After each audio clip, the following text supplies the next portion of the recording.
আসসালামু আলাইকুম, সকলে কেমন আছো? আশা করি ভালোই আছো। তো যে ভিডিওটা আমি আপলোড করেছিলাম ওটার সেকেন্ড পার্ট হচ্ছে এটা। তো সকাল থেকে আমি কি করেছি সেটা তো আমি শেয়ার করে দিয়েছি ওই ভিডিওটাতে। আর এরপর এই বেলার থেকে মানে পুরো যে আমি যতটা পেরেছি ক্লিপ নিয়েছি, তো দেখতে থাকো তোমরা।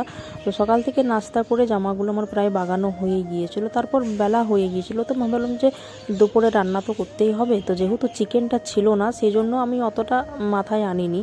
তো যখন বেলা হয়ে গেল আমি ভাবলাম যে ও তো আর একটু পরে চলেই আসবে চিকেনটা নিয়ে। আর আজকে ভাবলাম যে শুধু চিকেনগুলো খেয়ে খেয়ে না পুরো বোর হয়ে গেছি এখানে। তো আজকে একটু লাউয়ের সাথে চিকেনটা ভেবেছি রান্না করব। তো লাউটা এখানে রেজা করে ধুয়ে রাখলাম, আর পেঁয়াজটা ও চিকেনটা নিয়ে আসলে সাথে সাথে রেজাটা করে নেব। তা বলতে বলতে আগের ভিডিওতে আমি ভাতটা বসিয়ে রেখেছিলাম, তো এখানে দেখো হয়ে গেছে, তুলে নিয়ে এলাম। আর বাড়িতে যখন মানে আমি গ্রামে থাকতাম তখন বেলাতে ভাত খেতাম, তো এখানে আর সকাল বলে সেরকম সকাল আর ওঠা হয় না, বেলাতেই ওঠা হয় ঘুম থেকে। তো বেলার ভাতটা এখানে আমি স্কিপ করে দিয়েছিলাম। তো বেলাতে ওই কিছু থাকলে বিস্কুট আর এসব কিছু খেয়ে নিই। তো এখানে দেখো ও চলে এসেছিলো, চিকেন নিয়ে এসেছিলো, চিকেনটা ধুয়ে আমি রান্নাতে চাপিয়ে দিয়েছিলাম। আসলে এরকম ভিডিও আমি কোনোদিন করিনি, তো ক্যামেরাটা আমি সেট করতে ভুলে যাচ্ছিলাম বারবার। তো যাই হোক, তোমাদের যদি ভালো লেগে থাকে তোমরা অবশ্যই সাথে থেকো, পাশে থেকো, যাতে এরকম ভিডিও আমি আরও আপলোড করতে পারি। আজকের মতো টাটা।